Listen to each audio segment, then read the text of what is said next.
Motor cycle کا puncture لگواتے ہوئے میں فیصلہ کر چکا تھا کہ اس ہفتے بھی اپنے گھر واپس نہ ہی جاؤں تو بہتر ہے۔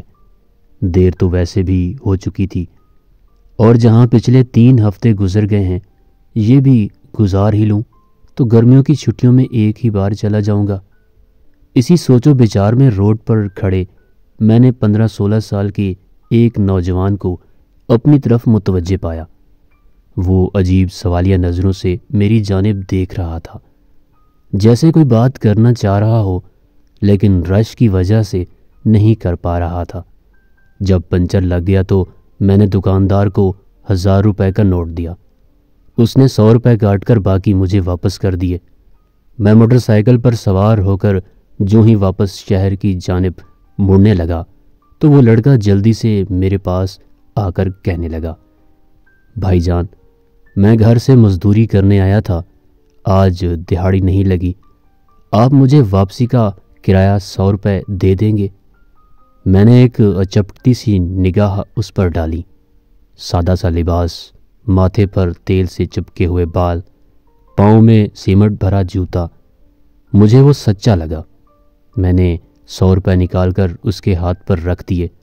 وہ شکریہ ادا کر کے چلنے لگا تو نہ جانے میرے دل میں کیا خیال آیا۔ میں نے کہا، سنو بھائی، تمہیں دہاڑی کتنی ملتی ہے؟ اس کے جواب دینے سے پہلے ہی میں نے باقی کے 800 روپے بھی اس کی طرف بڑھا دیے۔ وہ ہچکچاتے ہوئے پیچھے ہٹا اور کہنے لگا، نہیں بھائی جان، میرا گھر نڈھالی شریف ہے، میں 2-3 گھنٹے میں پیدل بھی جا سکتا تھا، لیکن کل سے ماں جی کی طبیعت ٹھیک نہیں اور اوپر سے دہاڑی بھی نہیں لگی، تو سوچا آج جلدی جا کر ماں جی کی خدمت کر لوں گا۔ میں نے کہا، اچھا یہ پیسے لے لو، ماں جی کے لیے دوائی لے جانا۔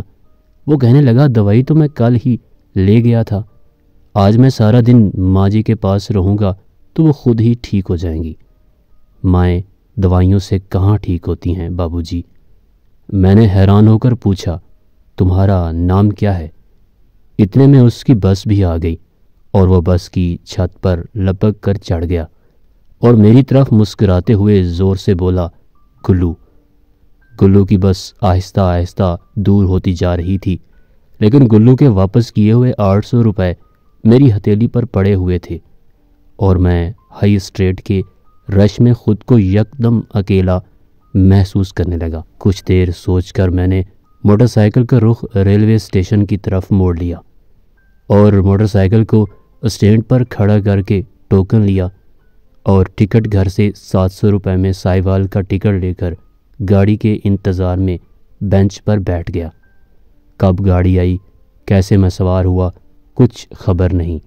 جب ساہیوال اسٹیشن پر اتر کر پھاٹک سے اپنے گاؤں کی وین پر سوار ہوا تو آخری بچے ہوئے 100 روپے کرایہ دے کر جب شام ڈھلے اپنے گھر کے دروازے سے اندر داخل ہوا تو سامنے صحن میں چارپائی پر امی جان سر پر کپڑا باندھے نیم دراز تھیں۔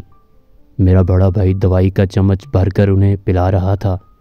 مجھے دیکھتے ہی امی جان اٹھ کر کھڑی ہوئیں اور اونچی آواز میں کہنے لگیں، میرا پتر خیر سے گھر آ گیا ہے، اب میں بالکل ٹھیک ہوں۔ میں آنکھوں میں آنسو بھرتے ہوئے دوڑ کر ان کے سینے سے جا لگا۔ بس کے گیٹ میں کھڑے گلو کا مسکراتا ہوا چہرہ یکدم میری آنکھوں کے سامنے آ گیا اور میں سمجھ گیا کہ اس نے مجھے 800 روپے واپس کیوں کیے تھے۔ والدین کی جان اپنے بچوں میں ہوتی ہے، اس بات کا خیال رکھا کریں۔ والدین کا کوئی نعم البدل نہیں، اگر آپ انہیں کچھ لا کر نہیں دے سکتے تو خیر ہے، لیکن انہیں اپنی زندگی میں سے وہ قیمتی وقت ضرور دیں جن سے انہیں احساس ہو کہ وہ آپ کے لیے انتہائی اہم ہے۔ مائیں دوائیوں سے کہاں ٹھیک ہوتی ہیں، کیونکہ ماں باپ کو آپ کے پیسوں یا ان سے خریدی ہوئی دوائیوں کی نہیں بلکہ آپ کی ضرورت ہوتی ہے۔